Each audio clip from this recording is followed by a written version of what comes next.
السلام علیکم دوستو، بیان کو پورا سنیں، اس سے انشاءاللہ آپ کا ایمان تر و تازہ ہو جائے گا۔ تو اس بیان کو پورا سنیں دوستو۔ میرے نبی پاک صلی اللہ تعالی علیہ وسلم نے فرمایا ہر چیز اپنے رب سے مانگ، ہر چیز مانگ، ہر چیز مانگ۔ یا رسول اللہ کیا کچھ؟ میرے محبوب نے فرمایا تیرے گھر میں نمک بھی ختم ہو جائے تو وہ بھی اپنے رب سے مانگا کر۔ تو مانگنا، وہ تجھے دے گا، تو اس کی بارگاہ میں کشکول طلب دراز تو کرنا۔ اور ترمذی شریف میں عجیب لفظ ہے، رسول کائنات نے فرمایا، رب کریم فرماتا ہے جب میرا بندہ ہاتھ اٹھاتا ہے نا تو مجھے حیا آتی ہے کہ میں خالی کیسے لوٹا دوں اس کے۔ اتنے بڑے بادشاہ کی بارگاہ میں، او بھائی لوگوں سے عزتیں تلاش کرتے ہو تو وہ کیا تمہیں عزت دیں گے؟ وہ تو کل اچھا کہتے ہیں پرسوں برا کہنے لگ جاتے ہیں۔ لوگوں کے سامنے گڈ بک میں آنا چاہو گے تو وہ تو سویرے تمہارے بارے میں کچھ کہیں گے، شام کچھ اور کہیں گے۔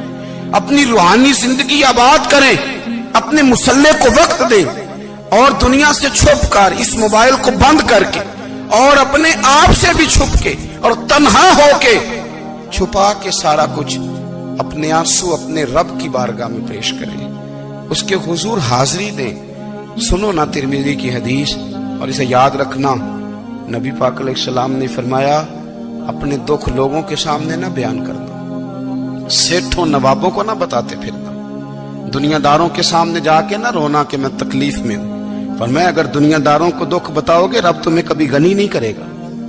اور لوگ ہیں کہ الٹا مذاق اڑائیں گے آپ کی، جس سے بڑی پکی یاری ہے نا، پکی، وہ تب تک پکی ہے جب تک آپ نے 50,000 مانگا نہیں، اور جس وقت آپ نے کہہ دیا کہ میں مجبور ہوں میری مدد کر تو پھر ختم ہو گئی دوستی۔ لوگوں کی تعلقات آپ کے ساتھ تب تک ہیں جب تک آپ ان سے کوئی ضرورت وابستہ نہیں کرتے۔ کریم محبوب فرمانے لگے بندوں کے سامنے دکھ نہ بیان کرنا، اللہ تجھے کبھی غنی نہیں کرے گا۔ تو اپنے دکھ اپنے رب کو بتا، تو دعائیں مانگ، تو اس کی بارگاہ میں حاضر ہو، تو اس کے حضور عرض کر۔ فرمایا اپنے دکھ اپنے رب کو بتا، وہ جلدی کرے یا دیر سے کرے تجھے ساری دنیا سے بے نیاز کر دے گا، تجھے کسی کا محتاج نہیں رہنے دے گا۔ حضرت ابو الحسن رحمت اللہ تعالی علیہ حضرت معاذ ابن جبل رضی اللہ تعالیٰ عنہ کے پاس بیٹھا کرتے تھے۔ فرماتے ہیں ان سے جو پیار بڑھا تو پھر میرا مسلح سے بھی بڑھ گیا۔ تابعی ہیں، فرماتے ہیں صحابی رسول سے محبت ہوئی تو ذکر سے بھی ہو گئی، پھر درود شریف سے بھی ہو گئی، محبت ان سے بڑھی تو پھر اللہ نے مسجد کا پیار بھی بڑھا دیا۔ آپ فرماتے ہیں کہ میری ہر وقت طبیعت چاہتی تھی کہ بس اللہ اللہ کروں، بس اللہ اللہ کروں، بس نہ میں ذرا تھوڑی جان چھڑاؤں لوگوں سے، کو 10 منٹ ملے تو میں کچھ 4 نفل پڑھ لوں، میں تھوڑا سا نہ بچوں لوگوں سے، اور مجھے تسبیح ملے تو میں نہ کچھ 400-500 دفعہ استغفار پڑھوں، سبحان اللہ، الحمدللہ، اللہ اکبر، لا حول ولا قوت الا باللہ، میں نہ تسبیحات پڑھوں۔